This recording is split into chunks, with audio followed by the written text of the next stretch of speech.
Morning, everyone. I'd like to welcome you to TUD's regular board meeting for Tuesday, April 22nd. And happy Earth Day to everybody. Hopefully we can all do something good for our planet today. If you'd all rise and join me in the pledge, I'd appreciate it. I pledge the flag, United States of America, the Republic, one nation, indivisible, liberty and justice. Okay, thank you. Melissa. Okay, we're going to do a verbal roll call. Director Hollis. Here. Director Kearns. Here. Director Rill. Here. Director Ringen. Here. And Director Jacobs is absent. Okay. So I'd like to open the public forum. We would like to welcome the members of the public who have taken the time to attend this meeting and provide comments on matters related to district business. Any member of the public may address the board relating to any matter within the board's jurisdiction. This section is for comments on items not listed on the agenda. Persons speaking during the public comment will be limited to 5 minutes, or depending on the number of persons wishing to speak, may be reduced to allow all members of the public the opportunity to address the board. While no action or discussion may be undertaken by the board on topics presented in this section, board members are listening carefully to those comments and appreciate your input. Is there anyone that would like to address the board? Right, seeing none. Back to you, Melissa. Okay, consent calendar. Item number 1, minutes of the regular board meeting of April 8th, 2025. Item number 2, investment report as of March 31st, 2025. Hey, anyone wish to pull an item? Sorry, I'm gonna have to. And that would be the investment report. So, Carolyn, I went through that and as usual, eyeballs crossed. Everything I could see, it looks like maybe it's good considering the situation we're all in right now. But I don't know, are we sinking or swimming?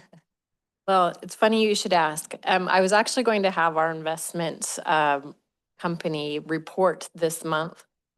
Usually about once a year, I bring them in so that they can give a real in-depth report to you guys. I actually had them hold off because as of March 31st, which is when this report is through, which is what they have remarked on and what they would have reported on, everything was pretty status quo. It was very beginning of April where things started to go a bit wonky. So I'm actually going to have. Is that how you describe it? Wonky? Yeah. I have another way of describing it, but I'll go with that. I don't think that's an official investment term, but so anyways, I'm actually going to have them hold off till next quarter. I did meet with them since this report came out, and even though things have gone a bit officially wonky in the stock market world, just a reminder that our funds are not invested in the stock market. They are in agency bonds, corporate bonds, municipal bonds, things like that. So they are less affected. So those crazy fluctuations didn't necessarily affect us. Long term, they can, just because the stock market in general affects the economy, affects interest rates, things like that. It can long term if things continue to be volatile. But right now, things still look okay. But I am going to have them report officially after when all of that activity took place. I'm going to have them do a report next quarter where all of that activity is happening. Okay, I don't know great. if that helps. Next quarter is the one that I'm really biting my fingernails over. Yeah. So, they're still optimistic. They I met with them, I think it was a day or two after everything was kind of going crazy. And they actually took a day where they just stopped activity because it was so volatile that they didn't want to make any changes until things kind of leveled out a little Sure, bit. sure. But our interest rates are our interest rates right now, and because they are invested kind of in those longer term bonds, or, you know, here's, you bought the bond, here's the interest rate that you receive. So it's much less volatile than if things were in the stock market.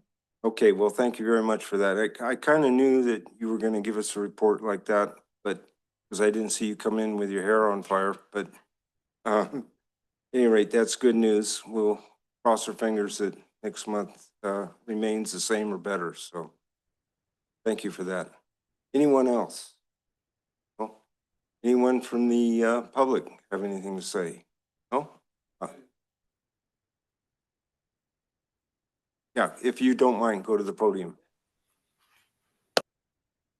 By the way, thank you very much for being here and bringing your crew with you. Oh, yeah, for It's sure. an honor. Kevin Day, Chair of the Tuolumne Band of Miwok Indians.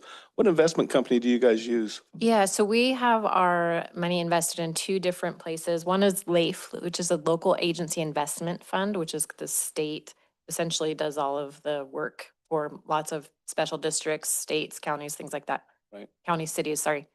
And then we have some invested outside of that, and the investment company is called Chandler Asset Management. Excuse me, Chandler. what? Handler Asset Management. Thank you. Just out of curiosity, we use several ourselves, so we're just kind of curious to see how that works. But mainly the tribe's here to support your wildfire defense plan. So thank you. Thank you. All right, anyone else? And if not, I will close the public forum. Bring it back to the board for action. Motion to accept, maybe? I'll make that motion. Do I have a second? I'll second it. Okay, if there's no further discussion, all those in favor? Oh, I'm sorry.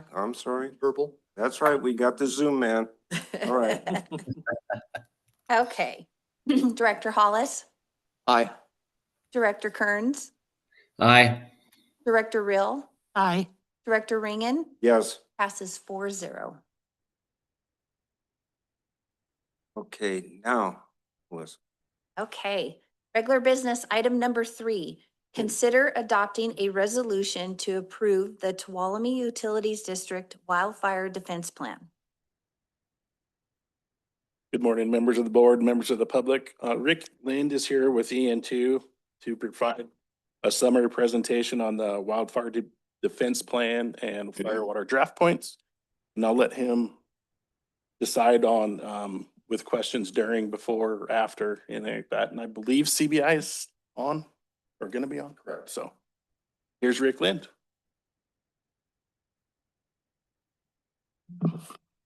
Have a quick screen joining here.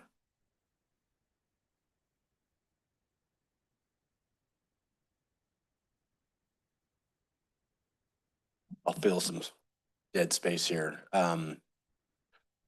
This will probably be the final presentation by Rick and CBI. We've been working on this for the better part of 2 years now. A great team with Rick Lind and EN2 and Deanne and CBI. A lot of work, you know, internally, a lot of external stakeholder meetings and engagement, which is one of the reasons why the tribe is here. There's a lot of interest. The idea here is, you know, there's a lot of challenges going on in the state of California as it pertains to wildfires and things of that nature. So TUD and other agencies in the county are trying to do our very best to see what we can do to help us not have the same sort of impacts when there is a fire. So anyway, hopefully I filled up enough space. It's been an enjoyable experience, a lot of work. I haven't been as engaged as of late. You know, there's other things going on, but when I do get to check in, I got to tell you, I'm very pleased with the product. So, go ahead, Rick. Thank you, Don. Yeah, Board Chair Ringen, the members of the board, thank you for the opportunity to speak with you today. I'll go ahead and get started while we're getting Zoom linked up here.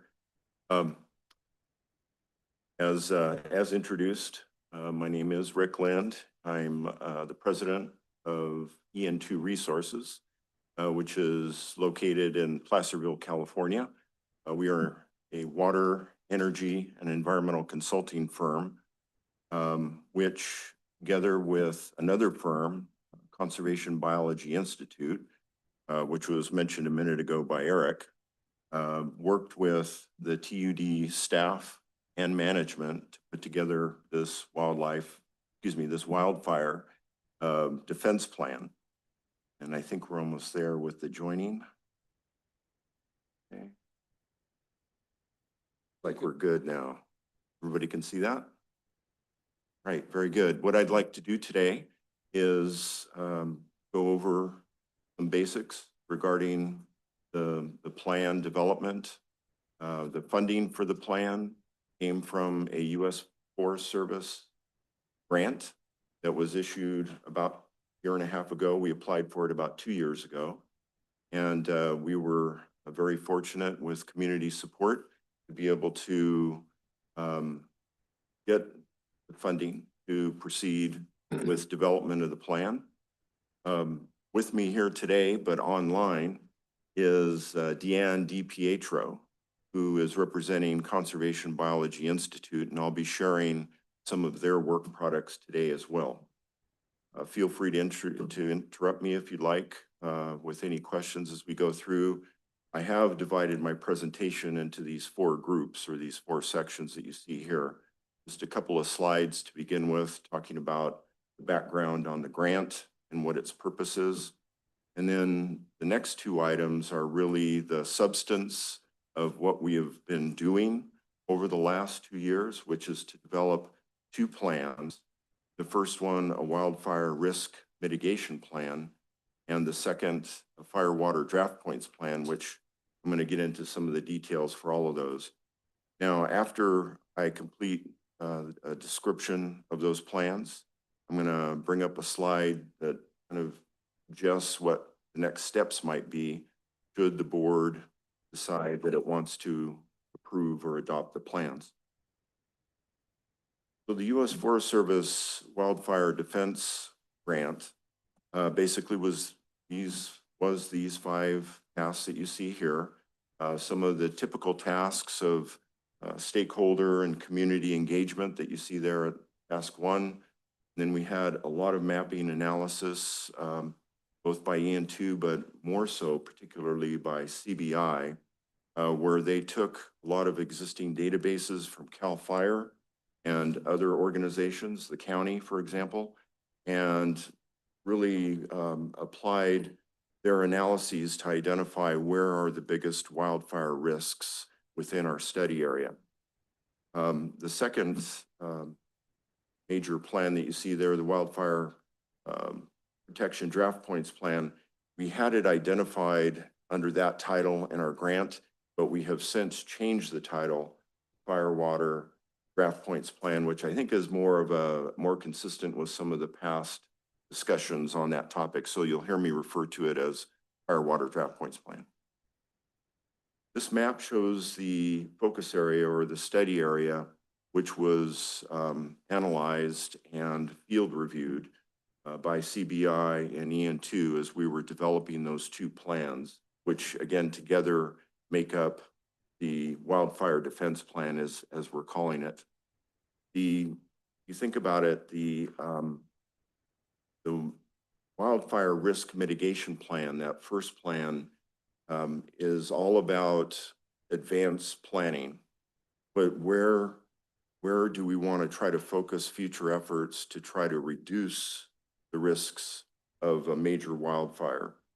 The second plan, the Fire Water Draft Points Plan, really has to do with what do we do during a fire and how can we make more raw water supplies available to the fire suppression agencies, as they're attempting to make that initial attack and then continue with putting the fire out. The purpose of the plans really is kind of a 2-tiered level or 2-tier of purposes. The top 2 that you see there are to, as I just mentioned a minute ago, reduce risks to water infrastructure. But we also, as part of our analysis, we're taking a hard look and looking at priorities related to how do we also look at helping to protect TUD's customers and the broader community as we're developing our management recommendation. We had a second tier of purposes for the plans as well, which are more indirect goals, because there is a significant amount of funding and future grant programs that we foresee that involve supporting efforts that involve multiple purpose grants. We felt that it would be important, and we defined as part of our U.S. Forest Service grant scope that we would look for ways to also concurrently improve what we're calling ecosystem services, or how might we not just reduce fuels, for example, along the ditch system, but how might we reduce those fuels in a way that also provides benefits to wildlife habitat? Or in the case of the human habitat, how might we look at ways to improve the ditch for potential uses such as improved recreation? Throughout the 2 years, and actually even before we submitted the grant application to the Forest Service, we were very fortunate to have a tremendous amount of community support. We received letters of support from the County Board of Supervisors, from the Fire Safe Council, and several members of each of those organizations here in the county.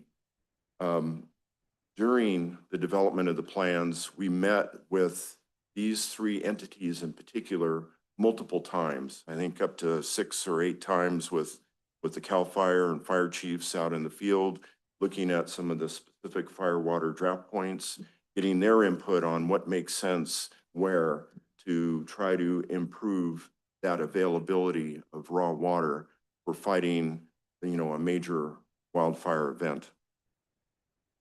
So that's kind of the background on where we were, what the scope of the grant was. And what I'd like to do now is to go through each of the 2 plans that we have developed and that are currently being considered by the board today.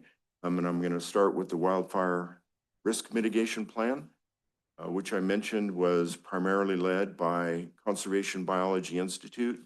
Again, we have Deanne DiPietro, who's representing CBI online to answer any questions. I'll do my best to describe the highlights of the plan, but they did have the lead in developing this plan. CBI, by the way, is active throughout the Western U.S. on similar plans, including up here at the Sequoia Grove. They just completed a major plan for Sonoma County, and they're currently working down in San Luis Obispo County on similar types of activities. What CBI, or is it okay? I'm going to use that acronym, CBI. If you guys have questions on acronyms, just stop me. Basically what they did was they looked at data, available data, including some of the recent work that the county did in its community wildfire protection plan, and said, where are the areas in our study area that represent the highest risks for a potential severe wildfire event? And then they also worked with TUD staff and management to inventory and look at all of TUD's assets throughout its customer service areas, and ask the question, you know, are there, and if so, what are those priorities of which infrastructure facilities are most important to try to protect in the event of a major catastrophic type of a wildfire event? And they worked through that process with TUD staff and came up with this map on the right that you see, which is priority locations for management actions. This is the map that resulted from that exercise.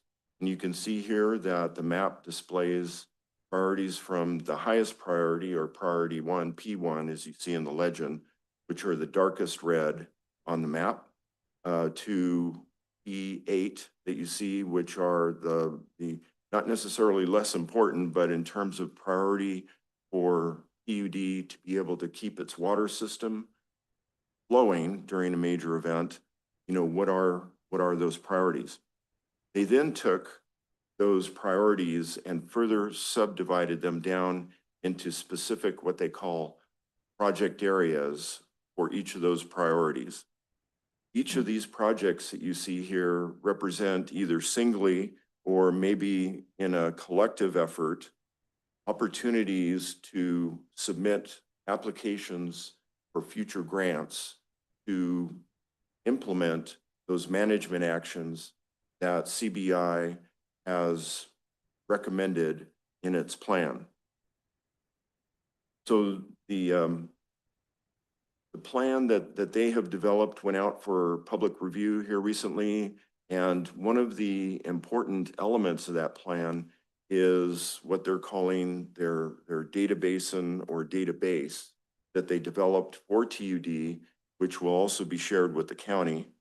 And basically it provides all of the information that would be needed for identifying who are the adjacent landowners or land managers, let's say in the case of a BLM or US Forest Service.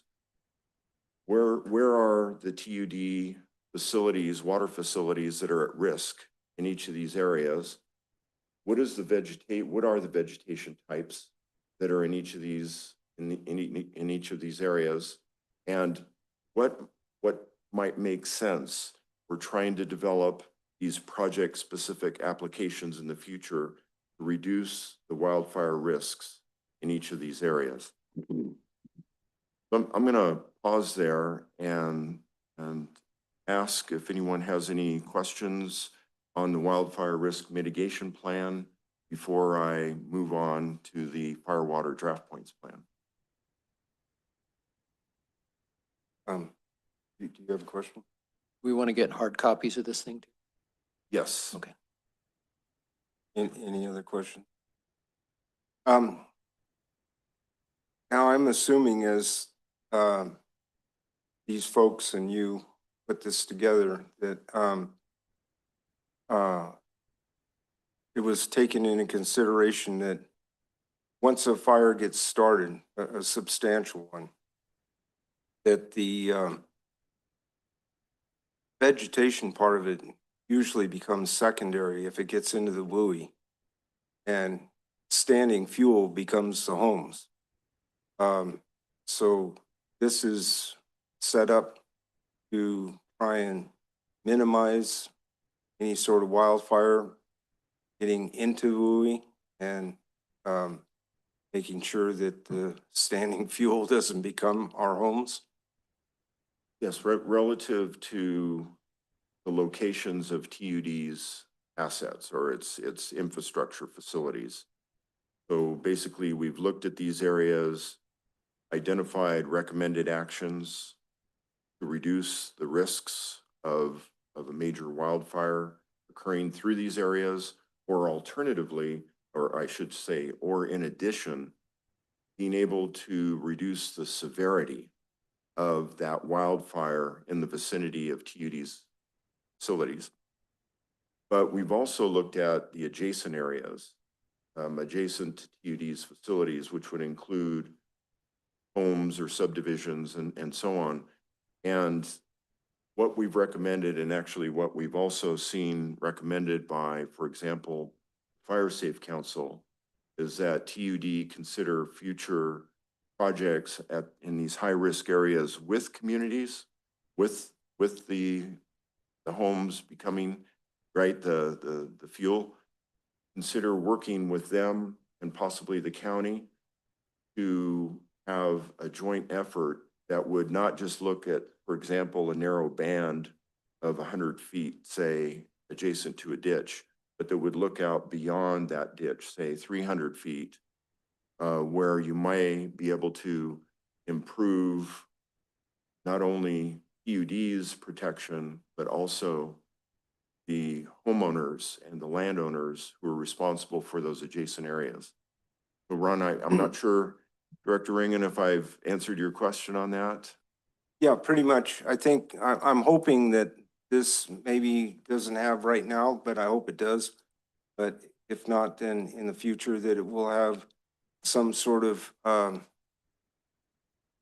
pointed education, component, to the county as far as, development planning. And, in that development planning, that it takes into consideration, just what has happened with these fires like Paradise Fire, Butte Fire, and now, of course, the ugly one down there in LA. And I mean, it's up to us to prevent this stuff. And we can't do it if we don't have the county's backing as to what they okay for developments and planning. Agreed. And I can say too, that at the meetings that we've had with the County Fire Safety Advisory Committee, for example, and then the Fire Safe Council, which is the, the private arm receiving grants to work with communities, that they have both discussed points that you just raised there, that it's not just reducing fuels, it's also home hardening, and it's also communications, in order to be able to make the entire region much more protected and also more resilient in the event that a fire, and in the likely event of a future fire, we're all afraid to say is probable. Thank Okay. you. Any other comments or questions? Director Ringen, I have a couple of questions. I'll go with the second one first because we're on the topic.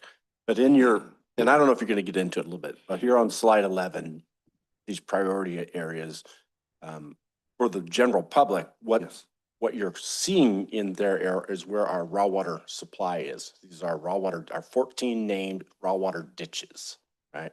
It's where a number of our water treatment plants get their water from to produce drinking water. So I just want to make that clear that that's what is being displayed here with colors. The second thing is, again, so we talk about infrastructure, but specifically we're talking about water treatment plants that are in those areas, critical tanks that are in those areas. I just mentioned the ditches, there's critical pump stations. All of those things are very critical to TUD in order to produce and supply safe drinking water. So that's the infrastructure we're talking about.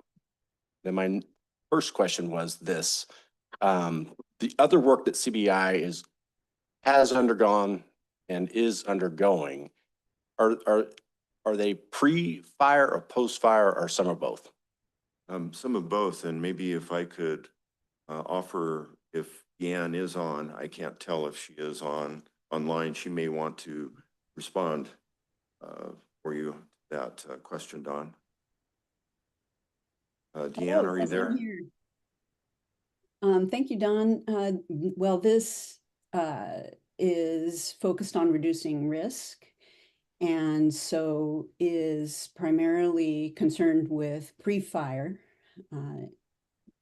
recommendations and actions. And it sets us up not only to reduce risk in these areas, prioritized in terms of protecting water services during and after an emergency, but the safety of the community in that sense, but also very much provides information for collaborating on larger projects. And so as the community plans its work that is laid out in the Tuolumne County CWPP, the Community Wildfire Protection Plan, this project has provided the maps and data and recommendations that enable partnerships to address all of the issues, pre-fire and post-fire, to make the community safe. I'd like to mention too that our interactive mapping tool, which is available to TUD and the county and anyone you all want to give permission to these data. They're protected for restricted audience that you will decide. All of the CWPP data is there in maps that you can interact with, as well as the results of this analysis that focus on prioritizing the work of TUD to reduce risk to its water infrastructure. And so it's a tool set that will help the community plan not only just TUD's projects alone, but collaborative partnerships that take into account every feature on the landscape, both natural and human. Thank you, Deanne. Okay. There are no other questions. I'll move forward to our second plan, which is the fire water draft points plan I mentioned. As we just discussed, the previous plan involves advanced planning and is landscape scale, right? Looking at ways to reduce risk, but also improve what they call resilience or reduce the severity, basically reduce the severity of a fire if it goes through. The fire water draft points plan is a concept that TUD has been working on, I think, for quite some time. I want to say, I think at least 10 or 20 or maybe more years. Board President Ringen has talked about this for a very long time. Yes. Do you recall the first time it was discussed or how long ago it started? Yeah, it was an idea. The actual idea first came from a past director, Barbara Balin, and she mentioned it to me, and I got real frustrated because she didn't do anything with it.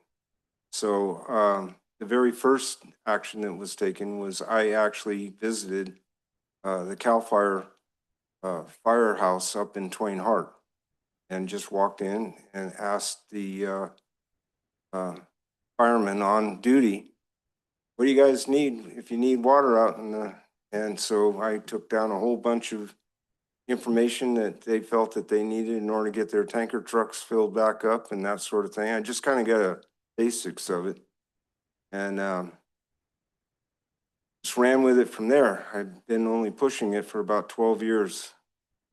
I can't believe how happy I am to see us at this point finally, especially before fire season. Maybe we'll actually get some of them in place, ready to go for our firefighters in case we do have a problem. And I don't know about everybody else, but at home I can hear the grass growing, so I know what kind of summer we're going to have. Very good. Yeah, and we have worked closely with CAL FIRE as well as the local fire districts here over the last 2 years, developing the second plan, which was led by EN2 in its development. We started out looking at a number of options for ways that water could be removed from the ditch. And as we met with CAL FIRE and the local districts, it became apparent early on that the best methods likely would be more of a low-tech method, whereby most fire engines or water tenders now are equipped with, I think they're CDFW, Department of Fish and Wildlife approved screens. And basically the screens with hoses can just be dropped right into the ditch, much anywhere, assuming there was access. And so as we started identifying locations along the ditches, we were really focused on a much different approach than maybe we were thinking of, say, 2 to 3 years ago, where we were thinking more maybe installing tanks at multiple locations. So getting into it here, the basic purpose really of this second plan is just to make more raw water available to fire suppression agencies as close by as might be possible where a fire initially starts that would allow those fire suppression agencies to respond quickly and with, large amounts of water. Basically, we wanted to try to identify numerous locations throughout the ditch system that provided, only maybe a couple of miles of distance at the most between the draft points along the ditches, so that throughout the entire customer service area that I showed earlier, there could be ready access for a quick response of multiple engines and water tenders to try to get a fire under control quickly. The other thing, of course, is to make the plan more formal. So we know, for example, that the fire suppression agencies have always or have long used portions of the ditch to just grab water when it was needed, fight fires. But as we got into the plan and we started discussing it, we recognized that we needed to try to modernize identifying the locations of not only those points, but of all the points that we've ended up evaluating and selecting. Because if you think about what happened in Altadena down south here not long ago, we had a lot of responders coming in from outside of that area who were not familiar with the area. And while they were relatively limited in terms of raw water, they didn't know where they could go to find water.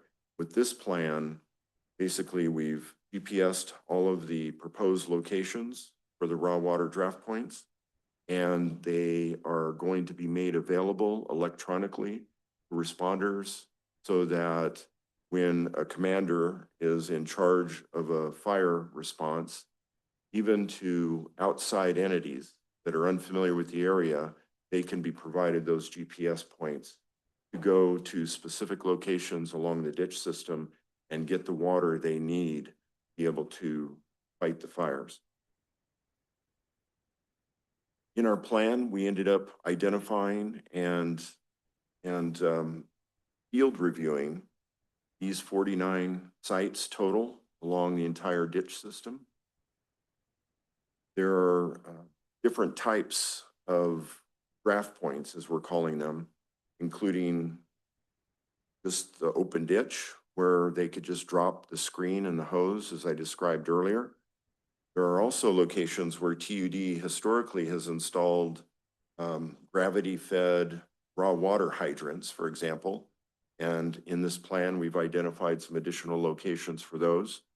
But basically, as you can see here, we've tried to identify a range of locations throughout the entire study area that would provide fairly quick access to fires that may either start or be approaching from pretty much any direction in TUD's customer service area. Of those 49 sites, only 32 require only very minor improvements. Graveling, we're going to install some signage. There's going to be some vegetation management, just because the fire suppression agencies don't want to show up to those areas and be in an area where where there's a lot of fuels, right? So we've been talking about possibly looking at vegetation management, say within about 200 or so feet of each of these draft points, so that the firefighters know that they can go there without having to be worried about the fire, having a highly intense fire right there at the draft points. In addition to those 32 sites, we also have 17 more that have a little bit more improvements that are needed. Some of these require grading. One is a tank upgrade. I mentioned earlier the raw water hydrants. We're also proposing 2 dry hydrants, which are similar to what you see up at Wayne Hart. I'm trying to remember the lake. Pardon me? Shady Brook, yes. There's a dry hydrant there. That's an example of a dry hydrant. So basically, that was the scope and the results of the fire water draft point plan. Before I go to the next steps, which is only a single slide, I also wanted to pause just to see if anyone had questions or comments on the fire water draft point. Go ahead. In Southern California, they eventually ran out of water, and then we've been looking at it recently. Like, I know Groveland has been looking at theirs, saying that how much water they can take out of their system before they run out. We looked at that at all in our system, like how much can you take out of the ditch? What's your end point? Have we considered that Yeah. yet? Do you want to go first? I have a comment too, but Eric, yeah. Well, Don too. Okay, yeah. I asked staff to provide me with some analysis. Most of us who've been in the business long enough have a gut feeling. But in reaction to and thinking about what happened down south and what it, in my opinion, a lot of finger pointing unnecessarily at water agencies, it caused me to, again, I know the answer, but I needed, staff, and Eric Johnson provided some analysis. His team provided some analysis. So yes, it's been done, and it was done outside of this work. And I'll provide it later. As far as the ditch goes, that during fire season, most of the ditches are running, I don't want to say a peak, but high. A minimum of 3 CFS. So and it's always coming, right? Unless something happens above. So there's a lot of water to be had there. And I was Thank you. just going to also respond briefly with a comment that in addition to the plan that identifies these 49 sites, we have what's called a guidebook for that for each of these sites has a page on it, has a photo of the location that has a table of information regarding the ditch flows by season. And that also has the coordinates, the specific GPS coordinates for the site, and has other information as well. But that information is all compiled into a guidebook, which CAL FIRE and the local fire districts indicated they will be adding to their, what they call, I'm not sure if anybody has the correct technical term, but they call it their stack of books of information that they use to help respond to wildfires. So basically it just gives us site-specific details for each of these sites in that appendix, which is a guidebook. So Director Kearns, you have a comment or question? Yeah, I sure do.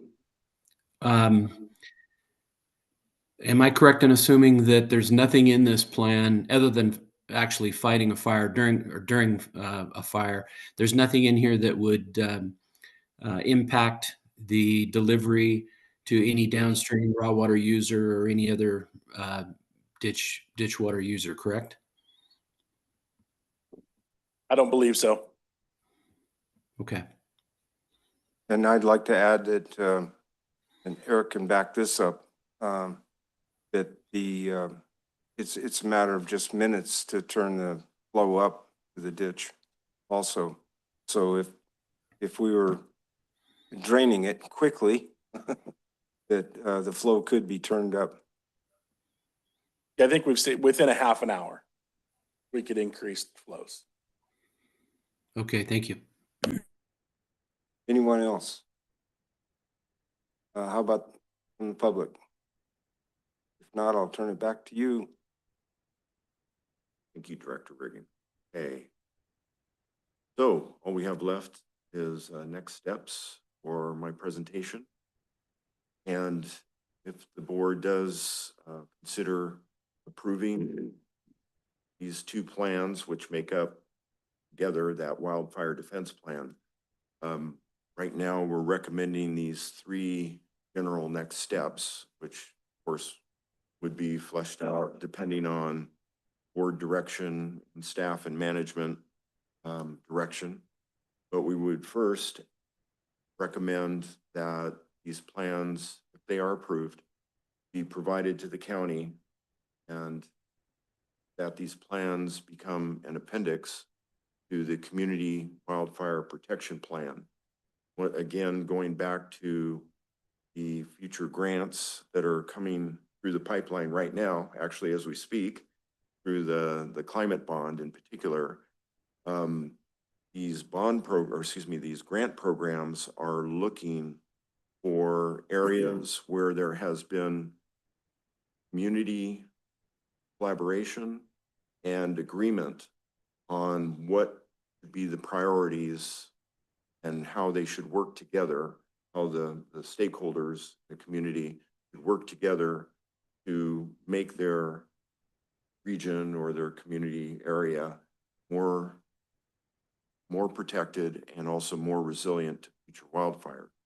So in short, we would be writing some type of a short letter to the county, asking them that they formally incorporate these plans as part of the CWPP. The second is that we would recommend that we take what the board does decide to approve, if it approves the plans, and work with these other stakeholders and find out from their perspective, what do they consider to be the highest priorities that could bring them benefits in terms of wildfire protection and, future resiliency, and jointly look at ways to prepare single large applications, again, that would show the grant program administrators that in fact the community is coordinated on what it should pursue and what it thinks should be the highest priorities for improving their wildfire defense for their region. Lastly, there has been a significant amount of coordination and communications. Gary Whitson, I think he's retired, and I doubt that he's listening today, but Gary, I want to, hats off to Gary. He was very instrumental in helping get us engaged with the rest of CAL FIRE folks. And then, of course, the local districts have been voluntarily very, very willing to meet with us and work with us to identify and formally agree that these firewater draft points are the best places for them to defend the community against future wildfires. So as a third step, we would recommend that there may be some type of a coordination agreement that is executed between TUD and the wildfire response agencies. And it would not be necessarily a rigid or binding type of an agreement, but rather it would be this is the fire response agencies. If we're trying to, if we need to respond to, a major wildfire event, we're going to do our best to look to these raw water locations for responding to the fire before we send, additional units, say, to the potable system. Because as we all know, and again, using the LA example, and I think the media didn't get it, but afterwards there was a lot of post-fire commentary that, the public just doesn't understand that potable water systems have a minuscule amount of water relative to the raw water systems available for trying to fight a fire. So this third step is just to more formally agree that these are the locations that the fire responding agencies would work to try to prioritize instead of the potable systems. Having said that, and I think, Eric, you've said this in meetings before, we recognize still and also that if there's a fire at a structure and there's a hydrant there, the fire responders need to utilize that potable water for an initial attack. Anything in addition to that, Eric? Director Hollis has a question. Rick, I love what you guys are doing here and the idea of disseminating this information. I apologize for going backwards on this, but the interactive mapping tool that you have here, I'm interested in ownership and dissemination. We're talking about, for instance, T-Stan Irwin could use a tool like this now. Does it cost money to CBI to send that tool to T-Stan Irwin and to other people, as you're suggesting? Do we So- have to pay for it, or have we already paid for it? We have to be careful here who this goes out to, because there's a lot of sensitive information. You know what I mean? So it's something that we're gonna have to sit down and decide what can go out and who actually has eyes on it. So don't want to start offering things up to people that shouldn't go there. Okay, and so, but we have ownership of it and could disseminate it as we see fit. As you Yes. see fit. Yes. Good. And this slide that you see here is just an example of some of the information. This is just a very limited amount, but there's an extensive amount of information that is in that database. So getting back to your point, right now, as we speak, our East Stand folks are hot on a grant for finishing up doing the actual installation of the fire water drop points. So they've got one that they're really excited about. Looks like it checks all the boxes. So that's good. My question is, and I think you said it, but I just want to make sure. And I want to know who exactly is going to be responsible for this. Is the collaboration with all the other entities as well as homeowner areas, that sort of thing, in order to make sure that this, when we go for a grant, that everybody's issues are taken care of. I mean, every area has its own unique little issues. So who's going to be the one that's going to have to make sure and coordinate all that? And will that all be taken into consideration when we go for a overall grant in order to actually make it happen? So I'll go first, and if I miss something, somebody can chime in, but who's going to be responsible for engaging others?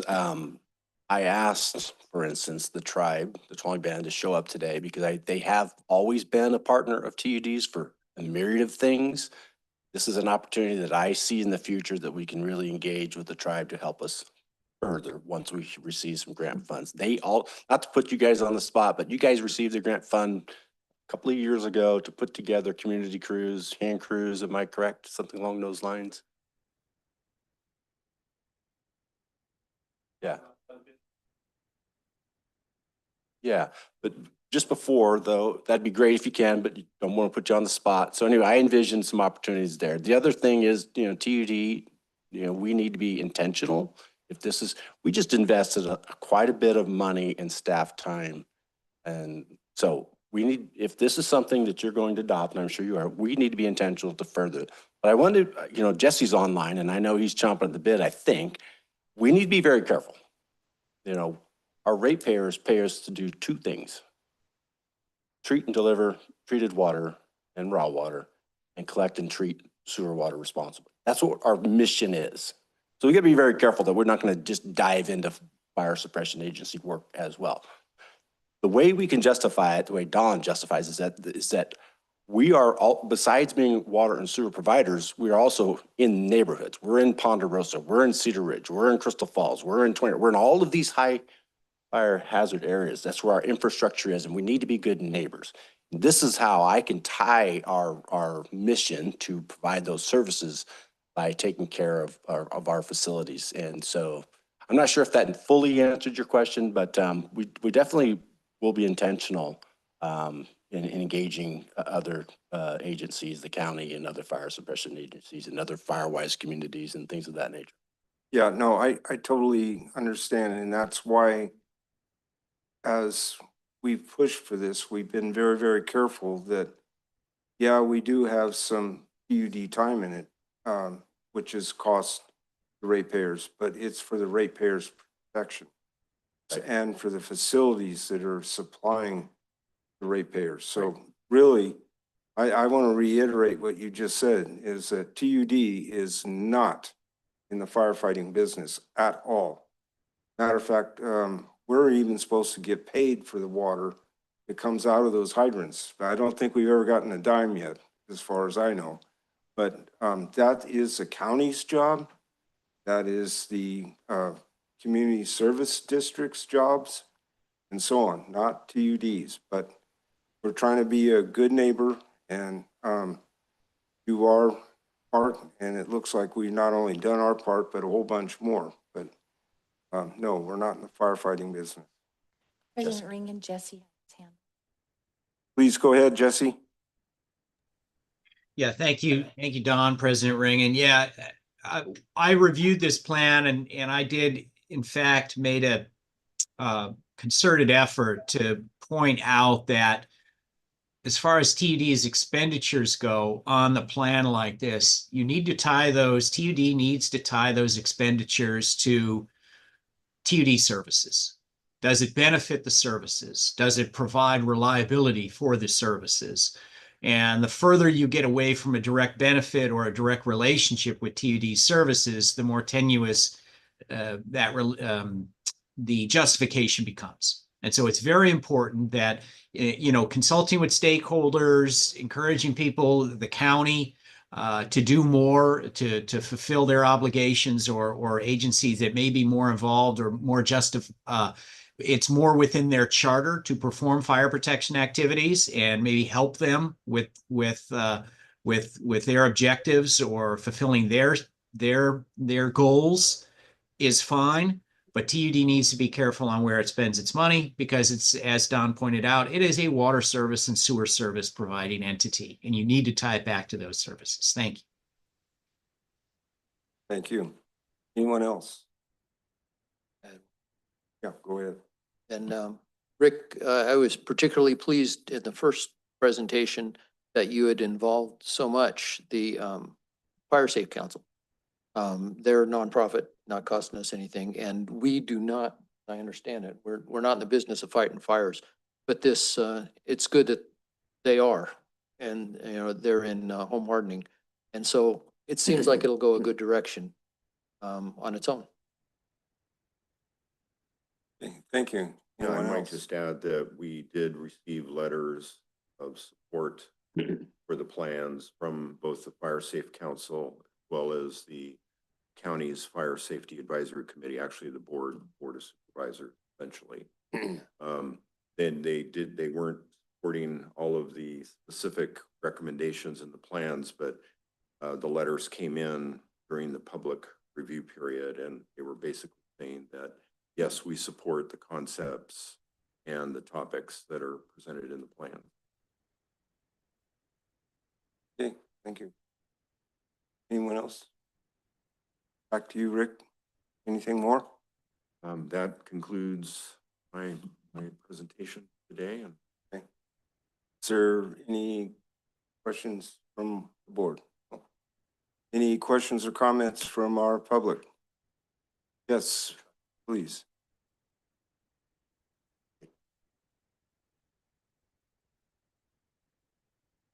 Good morning, Mr. President. I'm Joel Metzger, General Manager of Utica Water and Power Authority. And thanks, Dawn, for letting me know that this is happening today.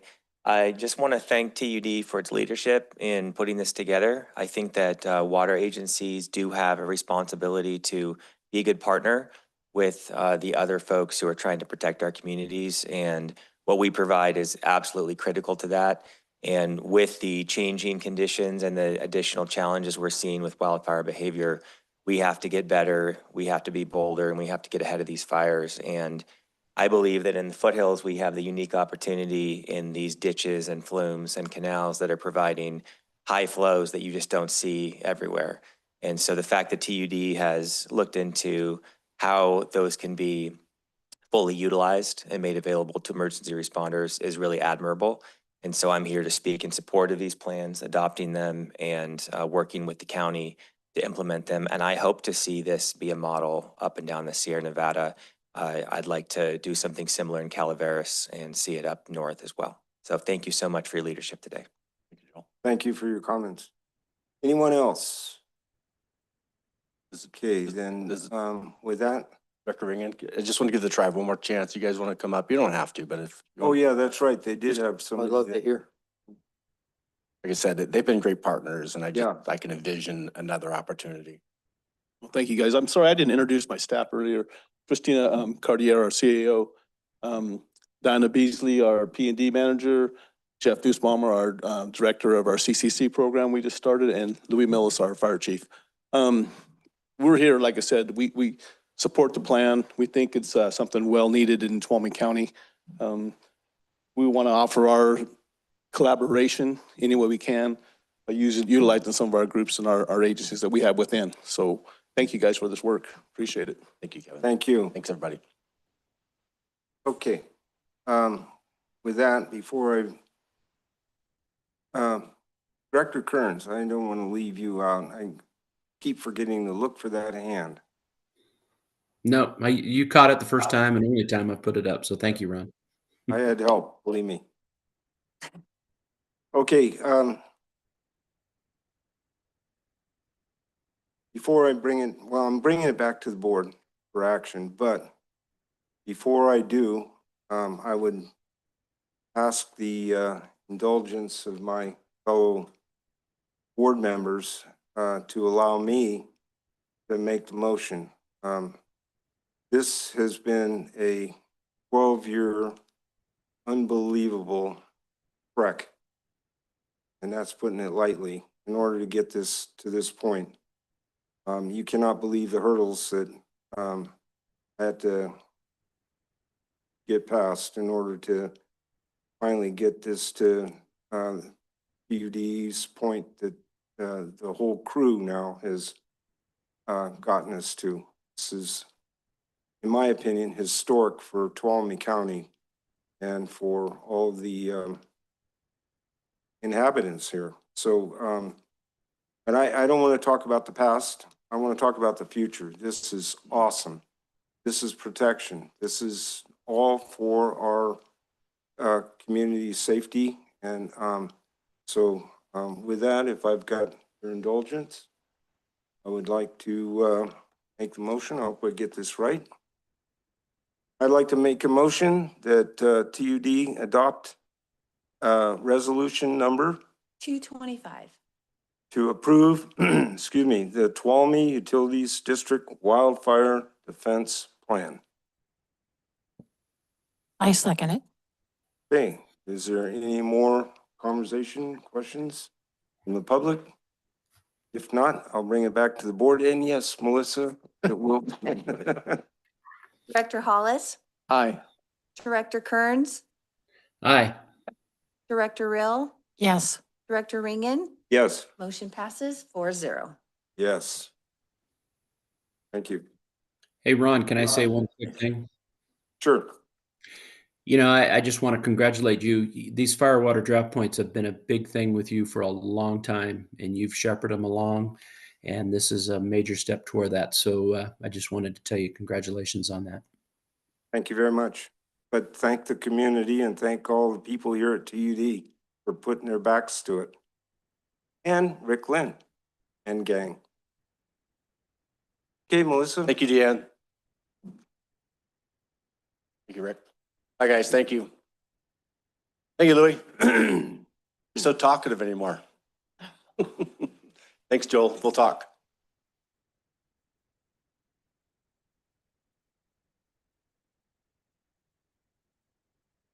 Okay. Okay, item number 4, financial reports for third quarter ending March 31st, 2025.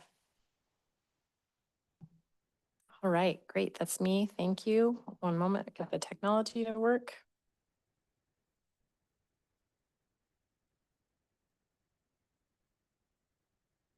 Okay, great. Thank you. Well, it is we're officially 3/4 of the way through the fiscal year. And so at that point in time, I do a brief budget report to you, board, to just kind of let you know where we're at. And in your packets, you had some detailed financial reports. I'm just going to go through those briefly on a broad level in a PowerPoint presentation. But just wanted to go through those with you. And if you have any questions, feel free to let me know. But first of all, I just wanted to go through And you saw a piece of this in your packet. But first, looking at our revenue and where we're at through March 31st. And essentially, this slide that I have in front of you goes through all of our revenue, and this is water and sewer combined, and it goes through each category of revenue. In the first column that you see is our current budget. The second column is what we've either earned or received through March 31st. The third column is the difference between our full year budget and what we've currently received or earned. And then the last column is the percent that we have remaining. So at this point in the year with revenue, we would have hoped to have received at least 75%, because we're 3/4 of the way through. We would hope to have earned or received at least 75% of our revenue. And if you look at our bottom line, our total budget is about 34 million. We've received about 25. We're still expecting to receive about another 8 if we're to meet budget. And you can see what we have left to earn or receive is 26%. We basically would want our goal to be 25% or lower, but we're very, very close.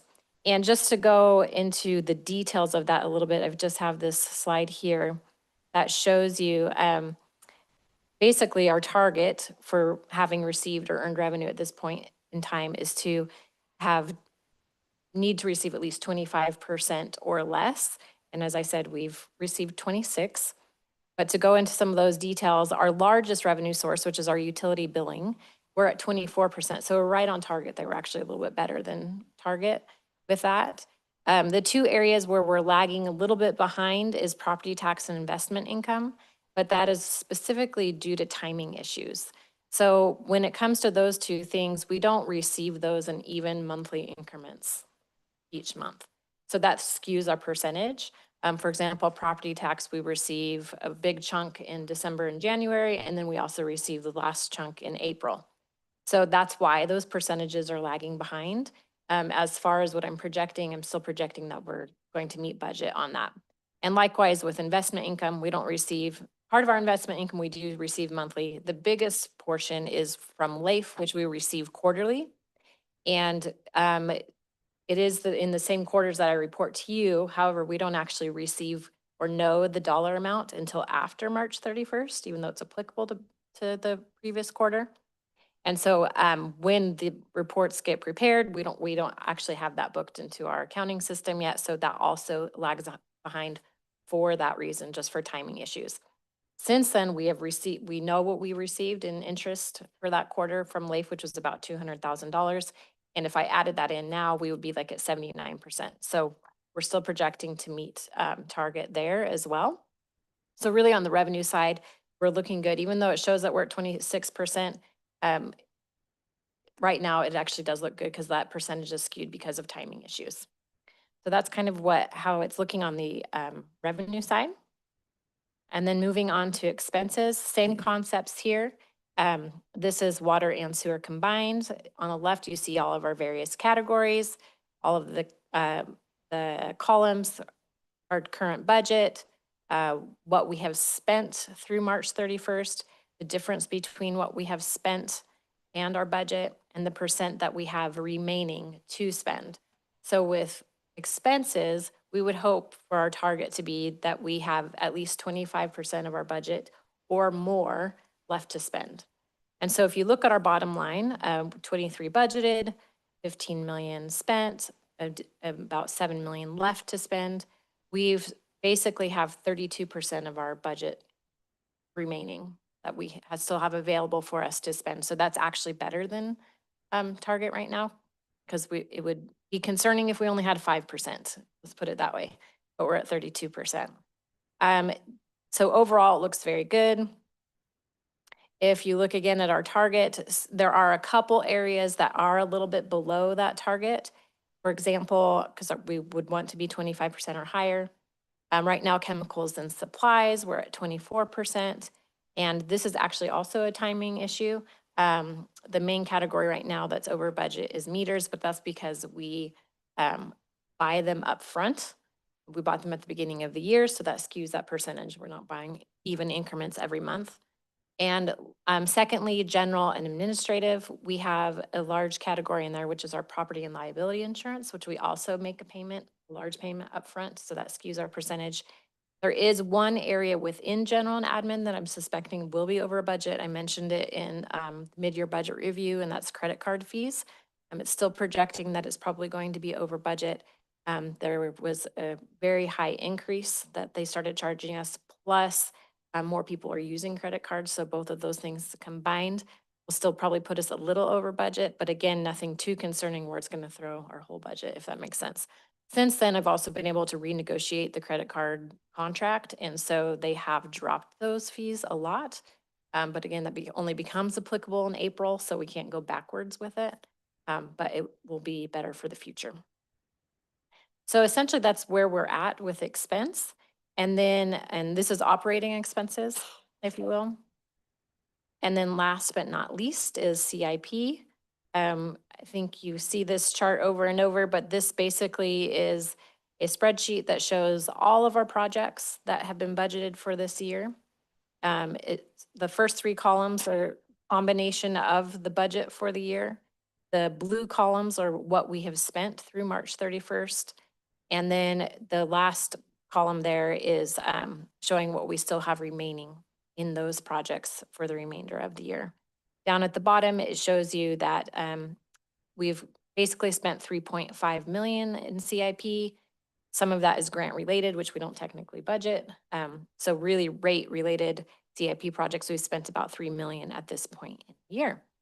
So everything is looking good at this point. That was a very brief overview. I don't know if anybody has any questions.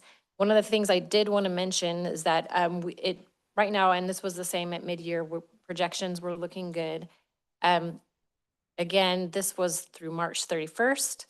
The world got a little wonky after March 31st. And one of those things is tariffs, which we have received notification from several of our vendors or suppliers of goods stating that they are going to start charging because surcharges and or raising the prices on various items because of tariffs. So those notifications came out to us at the very beginning of April. And in those various notifications, they were giving us percentages anywhere from 12 to 34%. So that could affect our expenses through the end of this year. Again, though, there's now been a pause, so we haven't received notification from our vendors that they're pausing. I hope that they are, but we'll see when we get those invoices. So who knows if that will end up affecting us through this fiscal year or not. We're also taking that into consideration for budget for next fiscal year as well. But again, it's a little bit volatile at this point of knowing exactly what to expect. So anyways, I just wanted to give that caveat that may happen. So does anybody have any questions? Hollis, you have a question? Carolyn, Yeah. I have a question and a comment. The comment first is that I've seen a lot of reports like this and you're really clear with your reports. Thank you. Thank you. Made it so simple I can even understand it.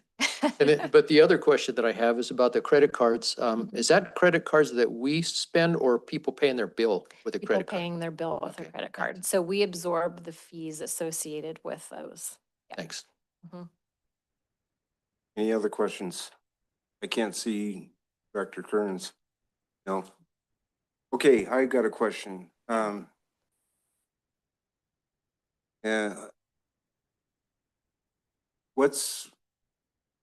It's too early to tell, I'm sure. But what's gonna happen with OPEB? Yeah, it is difficult. OPEB and CalPERS. I'm glad you Yes. asked the question because that is one area where the stock market ups and downs. Yeah, wonky. Yeah. Wonkiness can affect us.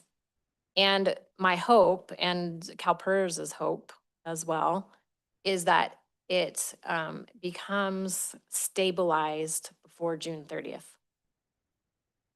So it's really unknown at this point. So they've had wild swings up and they've had wild swings down. As long as that starts to stabilize by June 30th, it won't have that much of effect on us for future years. Now, one thing I want to mention too is that those fluctuations They actually hit us 2 years after the fact. So 2 years? uh-huh. CalPERS does these actuary evaluations Right. based on the past, and that past affects the future Right. for districts 2 years later. 2 So years. So we do have a little breathing room. we do have a little breathing room, yeah. But we won't actually know the real numbers for a while. Okay. Acronym police. Acronym police. Oh, sorry, what did you say? OPEB. Other- OPEB. Other post-employment benefits. Thank you. Thank you. Okay, well, I just, that concerns me because we've been struggling for years to just get caught up on our arrears. Correct. And maybe at some future, board meeting, when you're doing financials or something, maybe you could kind of give us a update as to where we are in getting caught up on the arrears, as well as hopefully not what we're going to have to come up with extra because of all the fun and games that are going on in Washington. Absolutely. Will do. Okay, thank you. Anyone else? Anyone from the public?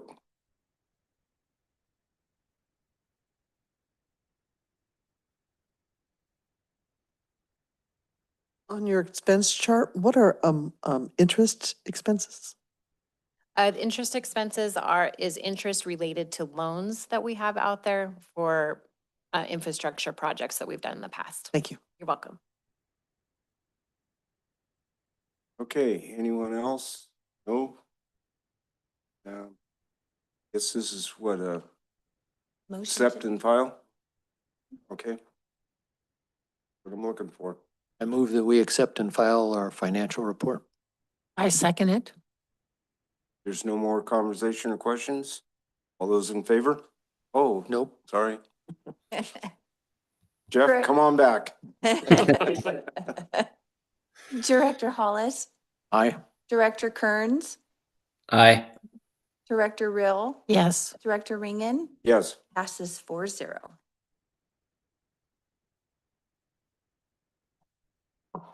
Okay, Melissa. Okay, item number 5, update on district operations for March 2025. Okay, Abby's gonna pull this up on the screen.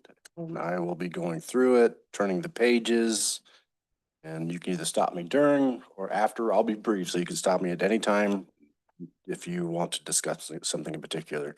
So, March, some years can be, some of the things that impacts TUDs in operations is the weather. That's an understatement, sorry, and some marchers are different than other marchers. This one was, I would say, in the middle of the road as far as impacts from snow and storms, but we still had a significant amount of rain. But anyway, if I start with the division of raw water, one of the ditch maintenance activities, just in thinking about what we just went through with Rick Lynn, the finalized materials list for raw water drafting points for the Community Wildfire Defense Grant application. So Eric's raw water division was very involved with that piece.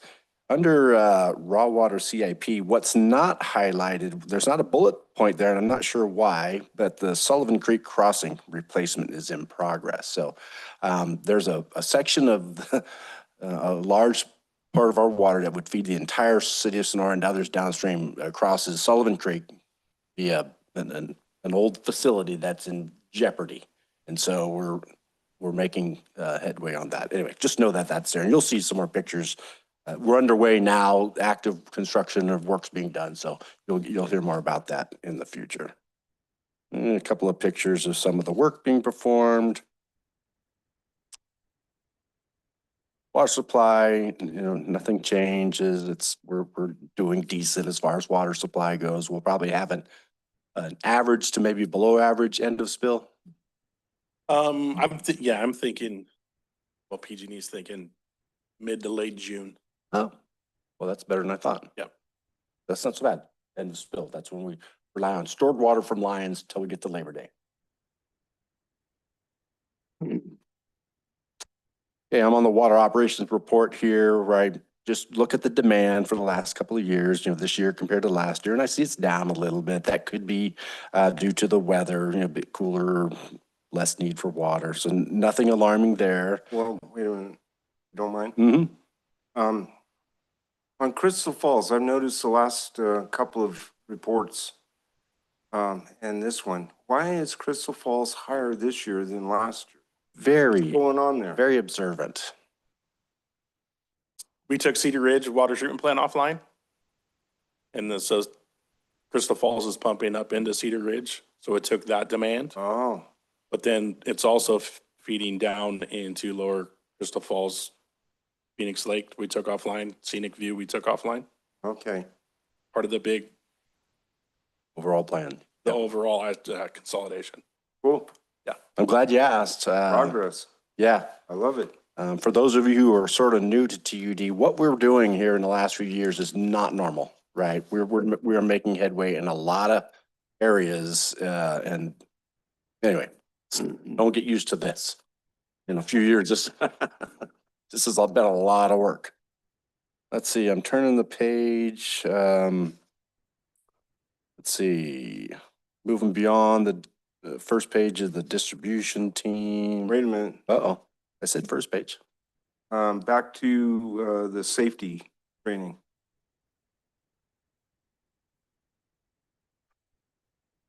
Yeah, there it is. Other activities. And you got to really look out for these dangerous new inspects. Yeah, Look I saw out for them. don't ever get bit by an inspect.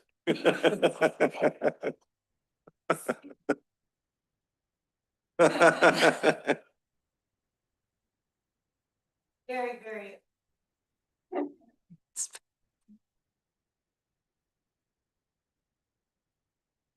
Oh, and that picture that's on there, I wanted to know, where does that sludge go to after that back truck picks it up?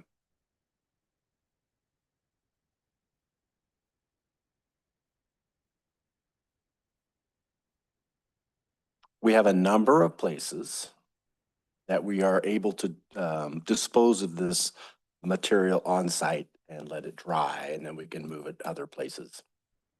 So we have some up at the Twin Arch wastewater treatment plant.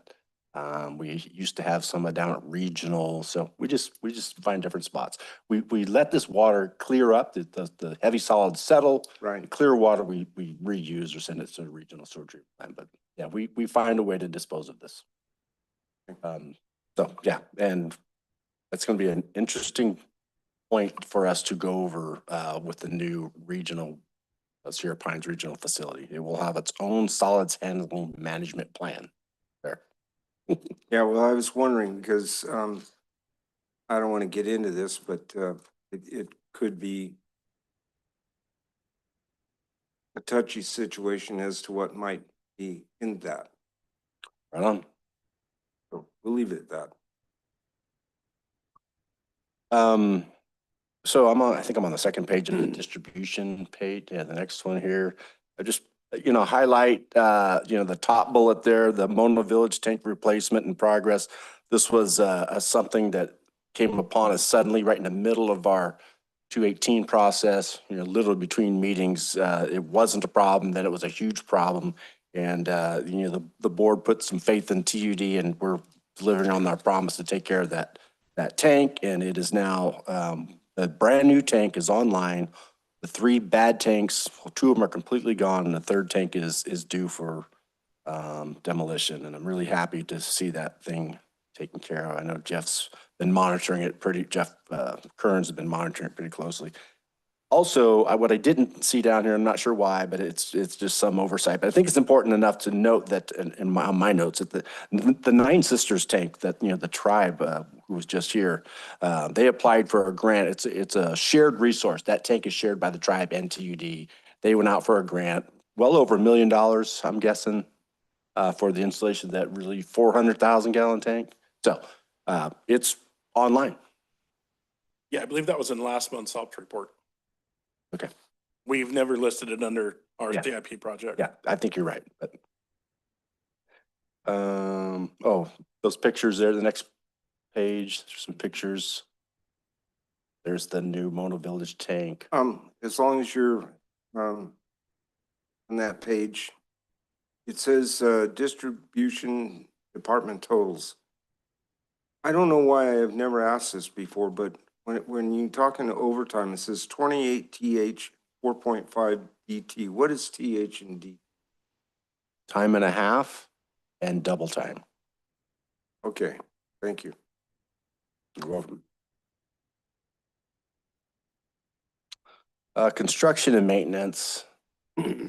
So, you know, sometimes we just kind of gloss over this page, but there's an awful lot of work there, you know, in mainline breaks and leaks that have been repaired, water service lines repaired, and the myriad of water projects. I think it's really important, especially as your staff presents to you later, you know, in the coming weeks and months about our budget. It's important to look at this page and see, and this is an average page. This isn't a heavy page of activities that our construction and maintenance crews are in charge of. The buck truly stops with them, folks. If somebody can't do it, they will get it done. And so there's a lot required and asked of them, and they get a lot done. So I think that's just important, but there's an awful lot there. Turn the page. Some pictures of some things there. You can see the new Gibbs tank that's going to replace the old 126 tank up there in Gibbs off Willow Drive. There's a picture of a mainline leak in Jamestown, 5th Avenue. Ferry Road main break. Is that a water main break? And then interesting, you know, most of you don't know this, but the Greenlee water treatment plant 8-inch flow meter. What are we doing, right? That is a peaking plant for us. We haven't run that plant in earnest since 2013 or so, something along those lines when I was a treatment plant operator.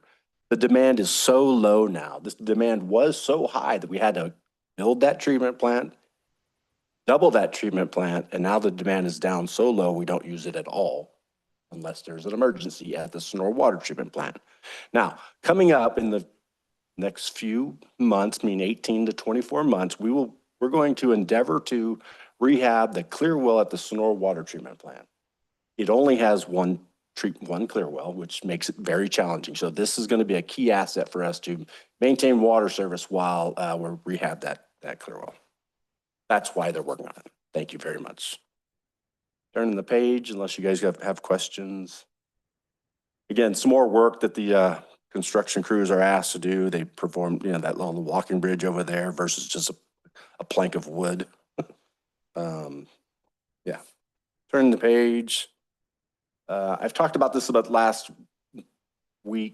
month, but the wastewater collections department, they have a very robust, continuous clean and inspect and make repairs of our collection system. It is no longer ignored like it was 10 years ago. We pay an awful lot of attention to and understand the importance of our sewer collection system. So I got a question here. Uh-huh. Maybe you could elaborate a little bit, not greatly, but I don't understand the Apple Valley system. I didn't know that they were on septic systems, or not on systems, but septic. How does that work? Or why are we inspecting 146 septic tanks and 27 of them need to be pumped? What's going on there? Because we are the utility of last resort. Nobody else will, so we will. Oh, boy. So we acquired the Apple Valley water and sewer system in the 90s before we were here. But that's a high dollar deal out there. They can't afford to get on. You didn't ask me that question. Everything we do is high dollar. Get used to it. So I don't really know, but I don't know if they were truly on a full septic system at one time prior to TUD. I don't remember, but they have, all of those homes out there have a septic tank. Their septic tank acts as it should. The clear water off the septic tanks flows into our new Apple Valley pump station which pumps it to the regional treatment plant. As part of the contract or agreement we have there that they pay for, right? Okay, good, I'm getting the nod. They pay for, we go out there annually and inspect the septic tanks. How many are there? 90? 146, right there in my report that I read closely. And then, and this is done by Rich Pitcher, the superintendent of collections team, and then they determine how many of those need to be vacuumed out. And I believe we do that service, or do we contract that out without? We do some of it and then we contract some of it out. There you go. Wow. I did not know that. That's Amazing. amazing that you didn't know something. Because I'm I telling don't you, know. I've been in more windshield time with Director Ringen than my children, so. So I'm sorry. I'll take you out there one of these days. No, I don't want to. Okay, turning the page. I'm gonna pause here for a minute. I don't really want to get into too much of this, but that little table there that you see there, it says SSO TUD performance goals. These are best management practice goals that we have adopted as, you know, something that we should align ourselves with. It sort of came from the old consent decree. I won't get into that, but what we're doing here is we're paying attention to how many reported sewer, sanitary sewer overflows, SSO. How many of those are reportable? Depending on the type of overflow or spill, the volume or where it goes, it has to be reported to the state and others do not. So when we get a threshold of like 7 last year, we want to take an extra care and caution and find out and try to reduce our numbers. We intentionally go, okay, we've exceeded our best management practice, so we're going to go out there and address these issues so that they don't happen again. Our goal is to have 5 or less per year. Okay, moving on. Next page. Wastewater treatment, again, we're just looking at the demand here and comparing it to intuitively from years past. We're paying attention to Twain Harte, CSD, what their flows into our system is. Same with Jamestown Sanitary District. We monitor the septic haulers. Back in the old plant, this was sort of a big deal because we learned, decades later that those septic loads that come to the plant are very high in concentration of nutrients and they impacted the plant. The new plant, this has very little impact, but back in the day we paid attention. So anyway, that's what that's about, the septic haulers. We'd look at quartz level, we're in great shape on quartz. So, looks like quartz is at high, but we're at the end of the year, end of the rainy season. How's things going with I&I? Because we had an issue with Point Harte and we had an issue with Jamestown. We've had an issue too, but we spent a ton of time and money trying to correct that with seals on the manhole. Eric may want to elaborate on the I&I, but you said you made a statement that you see that quartz level is quite high. No, I said a tad. But yeah, it's not, it's right where we want it. It's the sweet spot. Look at last year's, right? 67 feet. So yeah, we were in a bad shape. So we're doing good. We continuously work on I&I and are looking for I&I. Twain Harte is doing a very good job with I&A. They have some projects coming up to address it. They've found some stuff. Jamestown just started their CCTV project to do their whole system. Oh, really? So they're in the process of working on that too. So we're all moving in the right direction. Not as fast as we all want, but we're moving in the right direction. I&I? Inflow and infiltration, closed circuit TV, CCTV.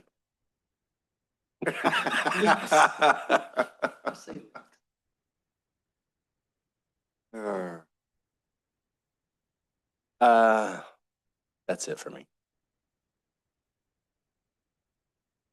Okay, any questions? Anyone from the public? If not, then I guess we move right along. Thank you, Don. It's a great report. A lot of people contribute. It's really important for all of us to pay attention to these things. It helps us, you know, define and decide where our resources need to go. So it's good to have. Thank you. Okay, item number 6, Coach's Corner, chronology of attempts at acquiring South Fork Stanislaus River water rights. Okay, this is April, so this must be the 4th edition of the Coach's Corner. And in fact, I did not bring my strategic plan, but it is squarely in there. And that is to be in control of our water supply loosely, right? So the chronology of the South Fork, Stanislaus River Water and Tuolumne Utilities District attempt at acquiring water rights. Now it's 3 pages worth of bullet points, and I know Director Ringen really would like I don't go long sometimes, but this is, there's a lot of bullet points. I'm not going to go through every one, but I'm going to go through the majority of them as briefly as I can. And our history is fascinating. To me, this is one of the, I love working here. I've loved working here about 6 months after I got here. First 6 months, I thought I wasn't going to make it, but somehow they kept me. But after that, they kept me, and I learned to love this place. And there's lots of reasons why. But anyway, so in 1851, the Tuolumne County Water Company was the predominant agency in Tuolumne County that built dams, reservoirs, and ditches that diverted water from the South Fork Stanislaus River. The Tuolumne County Water Company was organized in June of 1851 in Columbia as an employee-owned and controlled entity to develop and conserve the water of the South Fork Stanislaus River and convey water to miners to Tuolumne County. In 1898, Tuolumne County Water Company is incorporated as the Tuolumne County Water and Electric Power Company. To add hydroelectric generation to its services, it builds the Phoenix Powerhouse in 1898. Yes, that same one. If you're about to ask, yes, that one. In 1909, the Tuolumne County Water and Electric Power Company is merged into the Sierra and San Francisco Power Company. Now I got a little show and tell here. In 1928, the Union Democrat had a post, a deal in the paper.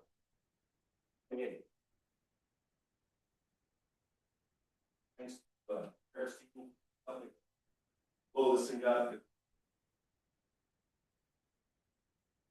1928, what, 93 years ago? Want more water. We still want a little more water. But I'm going to read a little bit out of that, if it's okay. So at the very beginning, it says, the old question never yet settled is up again for consideration, that of water to meet the demands of Tuolumne County. Down here at the bottom, I think Eric Hall is going to find this interesting. An Attorney Hardin alleges in his complaint that the Sierra Company, recently leasing its holdings to PG&E, has discouraged the use of water for irrigation in order that all the water of the South Fork may be diverted through the Philadelphia ditch to the main river, where after developing electric power, it can be resold to the irrigation districts in the Stanislaus County. Yes, that same ditch is in play.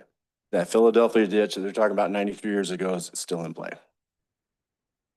Don? Yep. I had heard, and I don't know whether this is true or not, but that Phoenix Powerhouse was originally installed to power the cable cars in San Francisco.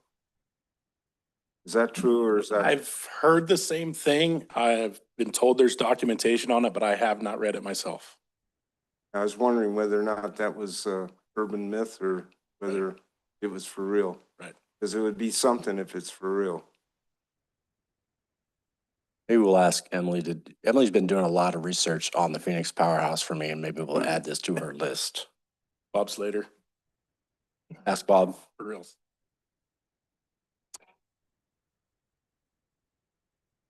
Sure. You won't know where my asterisks are. Director Kearns will really appreciate that. Oh, That's right. I'm proud of you doing that little title search there, Don.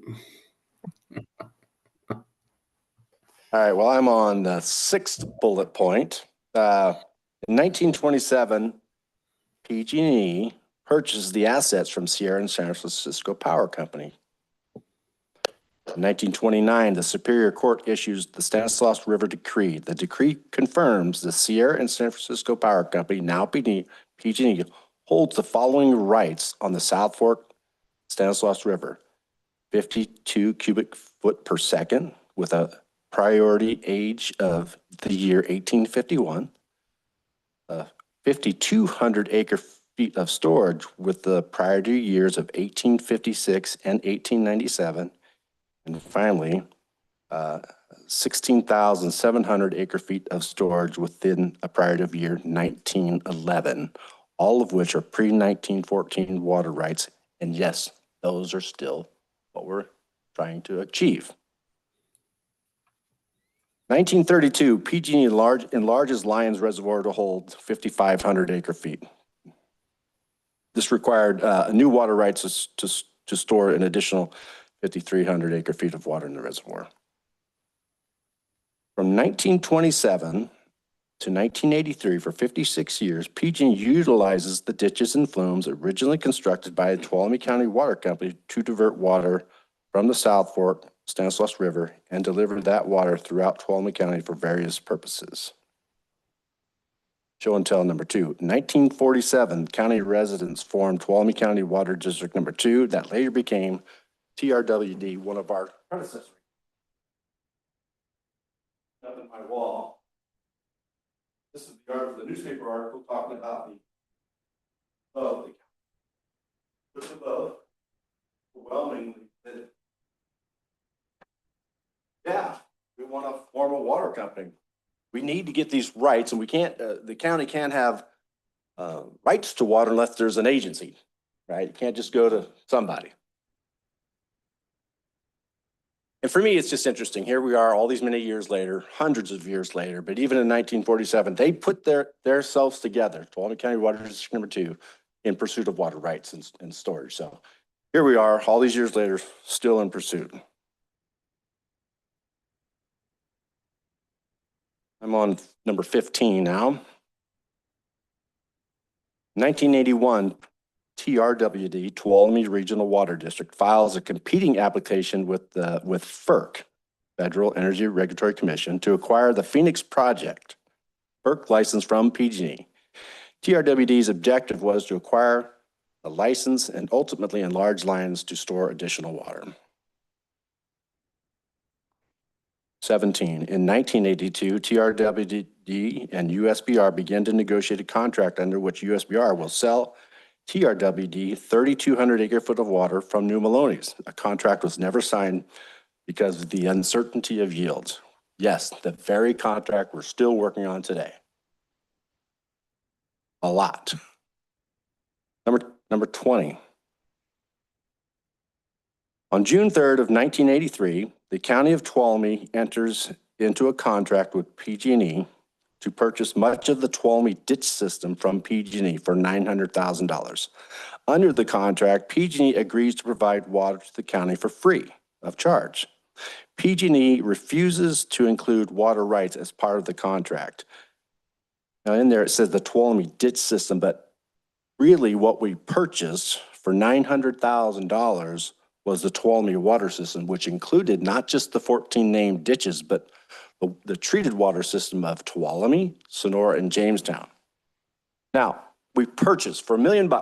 We gave PG&E some money. But what we bought was about $200 million worth of deferred maintenance, and I'll show you what I mean.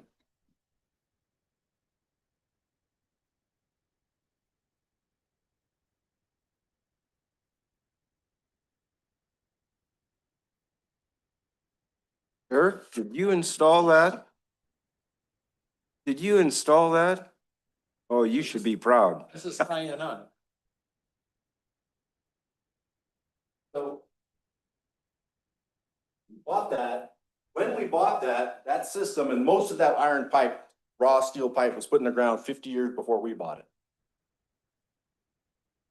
not that the rest of the world wasn't more astute, but you know, we knew what corrosion was in the 30s and 50s. We just still put raw steel in the pipe, raw steel pipe in the ground to watch it, to see if rust really was a thing.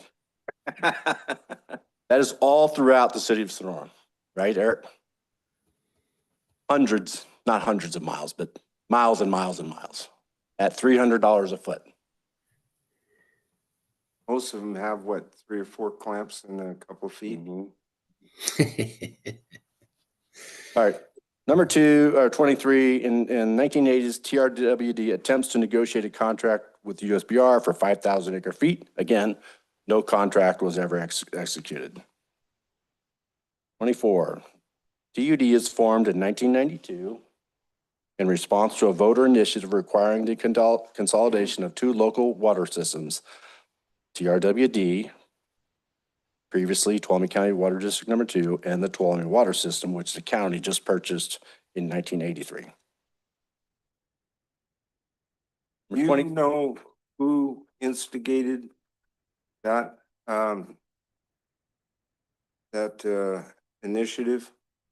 I really think the people did initially, and then the 2 agencies agreed. But who's the people? That's what I've always wondered. Citizens of Tuolumne County. Really? The citizens. You know, I was here. I was an adult. I was working at Tuolumne County Water District Number 1, so I kind of remember. I was young, but I mean, I was trying to pay attention. But as I think about it, you know, we suffer today from the very same thing. It's inefficient. We have 2 large water systems, competing agencies, right? Running a very inefficient operation with, I don't know, at the time, 30, 40 different water systems, independent water systems all over this county. It's just very inefficient. The people. I got input in that too. Yeah, go ahead. Go ahead.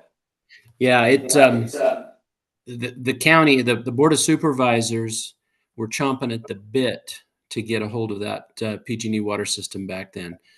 And it was a great deal for PG&E, and hats off to them for negotiating it. I mean, they got $1 million or $900,000, and they offloaded a tremendous amount of expense. And then that's when the county took it on. And how long? I don't remember the dates that you showed up there. How long was Tuolumne Water System in business before it was absorbed with TUD? Do you remember? 9 years, 83 to 92.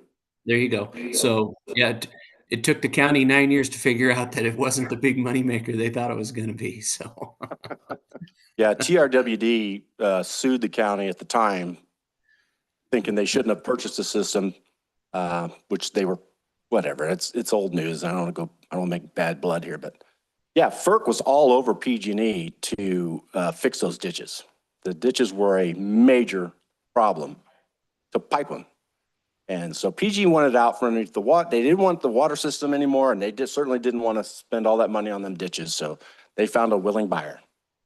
Now, I'll be honest with you, as cynical as I am and critical as I have been, ultimately, we need to be responsible for our water supply at almost any cost. We are the most responsible people to our constituents in our county, not some other third-party people. So that's just my opinion. yeah, and unfortunately, I agree with you, Don. You know, I'm kind of taking a pot shot in the county here when I said what I said earlier, but in reality, you're absolutely correct, because of the things you just said. TUD being a CSD for the customers and the people of Tuolumne County, it's right where this water system should be, is with a local entity like TUD, and you're absolutely right. All right, number 28. In 2001, PG&E files for bankruptcy. PG&E attempts to implement an auction to sell off its hydroelectric facilities, including the Phoenix project, but the auction does not take place. TUD and PG&E enter into a settlement under which more water could be provided by PG&E to TUD. The settlement is never approved by CPUC, California Public Utilities Commission, and is not implemented. I don't know what the intent was there, but there was a strong belief in 2001 from a 1975 water study that we were going to be short by this year, 2024, 25, that we'd be short about 25,000 acre feet of water. They obviously weren't correct, but I think that's what was motivating them. Okay, number 29, did I read 29? Okay, in late 2007, oh yeah, of course, now it's modern times. In late 2017, PG&E approaches TUD about TUD's interest in acquiring the Phoenix project. The system would include the Phoenix Powerhouse, the main Tuolumne Canal, the Phoenix water rights, the Lyons Reservoir water rights, the Pinecrest Reservoir water rights, the Pinecrest Reservoir Dam, and all the associated land, licenses, and easements. TUD begins discussion with PG&E. 32. In February of 2020, TUD and PG&E publicly announced PG&E's desire to transfer and TUD's intent to acquire the Phoenix project and Pinecrest Reservoir. In 2022, PG&E paused efforts on the transfer of the assets while it focused on creation of the Pacific Generation Group, a subsidiary of PG&E that would own PG&E's non-nuclear generation facilities. The existing water contract between PG&E and TUD remained in force, the 83 contract. Finally, in late 2024, just a little bit ago, PG&E is no longer pursuing Pacific Generation and is preparing to re-engage with TUD on the potential transfer of Phoenix project and Pinecrest Reservoir. So a lot there, a lot of history. I don't pretend to think I know it all. Thankfully, there's been an awful lot of information been archived. Jesse's on the loan. Him and his firm have been around since we've been around, and he has a lot of information that we can gather and have. But so it's one of many reasons why I really love working here at TUD. It's just fascinating, right? And it's some of those same, in 28 we needed more water. In 47 they formed themselves, which became TRWD. The Tuolumne water system became because there was in pursuit of water rights. And here we are, all these many years later, still doing that very same work. The mission has been handed off to many generations of water professionals and people responsible, and now we're the team that has it. And we're making a lot of strides, obviously in the consolidation, being more efficient, but we're with the work Eric and I are working on with a contract out of water from New Maloney's, which we read about. We're as close as we've ever been to securing that contract. That's not a water right. That's a contract for water out of New Maloney's, which will help us in the future. And we're as close as we're ever going to get to acquiring these assets from PG&E. So lots to work for and lots to be excited about. That's it. That's all I got. Well, that was quite a bit. Thank you. Thank you. Maybe one of these times you could incorporate what's going on with the pump station out at. Yeah. It'd be interesting where we're at on that. Yeah. So, any questions from anybody? Public? Nope. Okay, well, I guess it's just accept, huh? Yeah, review. So, you, Melissa. I'll be brief as I can be. Well, I'm going to be brief.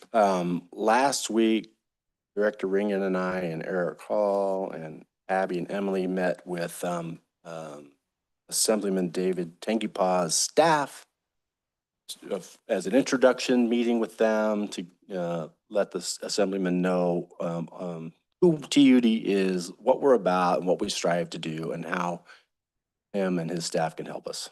That's the end of my report. Not true.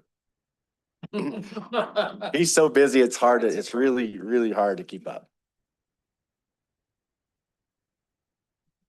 I'll be real brief. Sierra Pines, again. You could have guessed it. We had a busy couple of weeks, finished up our reference checking. Last Friday here in the boardroom, we had interviews with 3 of the design build teams. And that included a 20-minute presentation and about 45 minutes of Q&A. We had prepared questions. The team had met previously in the week several times to really make sure we were asking the right questions. And then we posed a hypothetical question to them, gave them 10 minutes, and then allowed them 5 minutes to present their solution. It was a good opportunity for us to kind of witness and see how they worked as a team. In the end, we've met many times as an internal team here, and we've ranked the proposals and hope to enter into discussions with our top ranked team with the goal of coming back in May 21st, I believe, to present to your board who we hope to move forward with, and then also request your consideration to award a contract for the preliminary phase, which is essentially the design portion of the project. So it's it's exciting for us to finally be in clear view of who we may be partnering with for the next 3 years or so. And then also we have prepared our first claim for reimbursement on this project off of the grant funding that we've received. So we're going to try to do that on a monthly basis so that we manage with Carolyn's team the cash implications of moving forward with the project. Good news. Yes. One thing, just a reminder, next week is the spring ditch outage. PG&E will be shutting down the main canal. And so crews are prepping for that as far as distribution and drought water. And I was just going to report that the 3rd year of the 5-year approved rate increase is scheduled to go into effect on July 1st. For water, that equates percentage-wise, it equates to an increase of 2.4%, and sewer is 0.67%. So it's scheduled to go into effect July 1st. Ratepayers have been notified starting here in their April bill. They'll also be notified in May and June and July as well.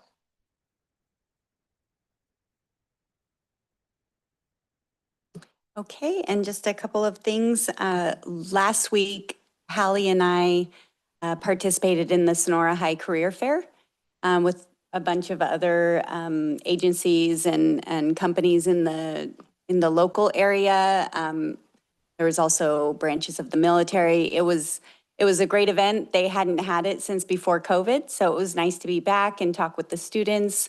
And I would say I came out actually pretty optimistic about the youth, and many of them were just super interested in what we do and how we do it and what a possible future could look like at TUD. So anyway, just really enjoyed engaging with them. And then just a reminder that staff will present to your board on this Thursday, the 24th, for a board orientation. So we look forward to seeing you all then. Great, thank you. I guess bring it back to the board, and let's start with Director Kearns. So I don't forget you. You betcha. Thanks, Ron. Okay. On April 14th, Director Reel and I attended the California Special District Association local chapter meeting put on by Pete Campa, who, by the way, as you may or may not know, is president of CSDA. So it's nice to see a good local guy in charge there. One of the things he brought up that caught my attention was SB 496. I'm sure Eric Hall's aware of that, where it talks about the clean vehicles that the state is mandating all CSDAs and other state entities. However, if they're on an emergency list, they're exempt. I thought that was interesting. And I can think of a lot of reasons why a lot of vehicles would be emergency vehicles. I see Eric nodding his head. So glad to see that. Right on, Eric. Thanks. The other thing too is CSDA is having a legislative days on May 20th and 21st at the Capitol. If anybody wants to go down there, they have a website, tclafco.com, and they post a lot of that stuff on there. There was a couple of spirited conversations there with Supervisor Mike Holland. He was in attendance, and some of the other attendees regarding all kinds of different ordinances and whatnot that the county's putting forward. And I didn't make too many notes on that, but my point is that it was a very interesting meeting, and it was good to be there. And I hope Carol feels the same way. Immediately after that meeting was the Tuolumne County LAFCO meeting, and they're still in transition, cycling away from the county and going it on their own. There, they have that outside entity that runs it, that basically took Quincy's job and all her support staff. They did some house cleaning issues, liability insurance, legal services contracts, all that kind of stuff. Then they got into the MSRs. And as we all know, TUD is the subject of one of those MSRs, and it's the highest priority for LAFCO.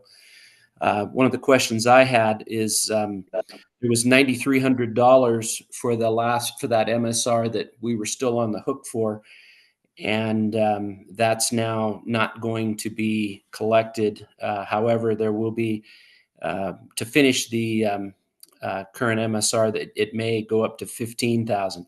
I was afraid we might be on the hook for the 15 and the 9,300, but not the 9,300. It's just the 15. So that was kind of good news. And TUD will be the first MSR that's completed by LAFCO. And I hope Carol agrees with all my notes there. So I'll let her comment on that. But that's all I have. Thank you very much. Director Kearns, thank you very much for a very in-depth report on that. What you and Director Reel are doing, that's a very, very important assignment. And I do appreciate you bringing it back in detail like that for us, because it really does affect TUD operations. So thank you for that. Thank you, Ron. My pleasure. Ag, you're it. So, I attended both those meetings with Director Kearns, and he took great notes. Half the stuff I was not sure of or even understood, but I'm learning more each time. Thank you. Yes. Glad you were there, Carol. Thank you. Go ahead. On the 16th, I attended T-Stan Irwin meeting, and they're going really strong. I would say they came back, but they never came back. They never missed a beat. Groveland, Calaveras, Twain Harte, TUD, in our case, and Tuolumne County. But also they're very diverse. There's a lot of other agencies and groups that are part of it. They have, I think, 13 projects that they finished and 13 that are funded now. It was good to be there. That's all I got. Great. Thank you. Okay, 411 participated in the Mountain Counties Water Resource Association Board of Directors meeting. What was done there was figuring out what positions we want to take on various legislation that's going through Sacramento right now. Also had introduction of new members on the board, and also looking for new members. We'd like to draw in, because that's what Mountain Counties is all about, is inclusion and education. And we'd like to bring in some new members that are from Southern California as well as from the Bay Area that think that the water bubbles up out of the ground down at Delta. So we need to do a little education there. On 412, I manned the TUD booth on Saturday morning. The Home and Garden Show had good attendance, I thought, at least the time that I was there at the booth. We fielded quite a few questions. It's kind of nice. We weren't near a rate increase, so we didn't get a lot of complaints. 416, attended and participated in the T-Stan, IRWIMP, WAC, and JPA meeting, which Director Hollis just gave you a rundown on. We had a great film presentation, and believe it or not, we formed a beaver committee. So we're really moving up, folks. We're going to start introducing beavers to the watershed. Hopefully they'll make some meadows and water, hold back some of the water. Let's see. We also went through all the Carolyn type stuff. We went through our budget adoption. So on 417, as GM Perkins said, I was attended and was part of the meeting and mini tour with Assemblyman Tangapa's staff. I was kind of disappointed because when I originally got this thing rolling, I was hoping that he was going to show, and he was going to show in person, but unfortunately he was sick that day. So that was a little bit, turned out great. It was very educational, and his staff, I think, was really impressed with what we're doing. Other than that, I just continue working on and off on that June 12th program that's coming up with it's joint between TUD and Mountain County. So that's it for me. Matt, any questions? Anything? Yes, please.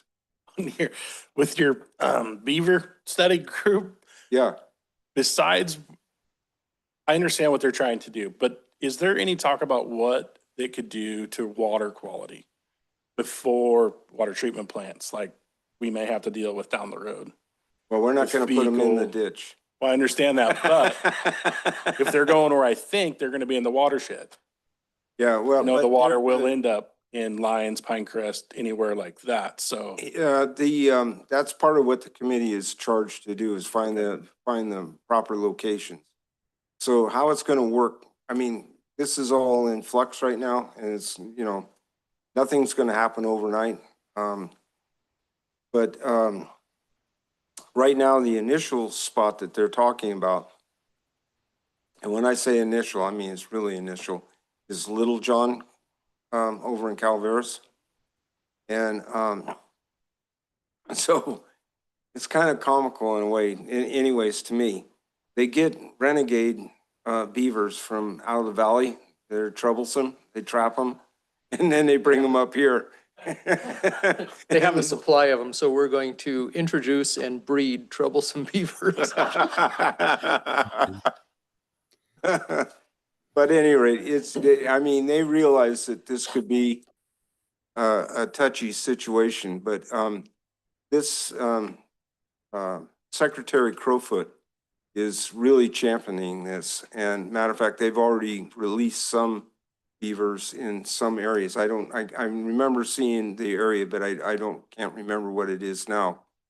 But they're doing this cautiously, because this could turn into a problem if it's just done willy-nilly. If I may. Yes. President Ring. Yeah. The beavers will end up blocking the ditches. They will get into everything. They get into everything of anytime they hear running water, their instinct is to block it. And so if that's a ditch, if that's a pipe, if that's a siphon, regardless of whatever it is, the beaver is going to get in there and block it. So there will be costs associated with this, clearing the dams and eradicating the beavers once they start to multiply, because they are very prolific. I understand the desire to restore them. Just know, going in, eyes wide open, this will cause consequences to any water distributing entity. It's true for all of my clients. Thank you for that. Believe me, that's what that committee was formed for, is to try and minimize that.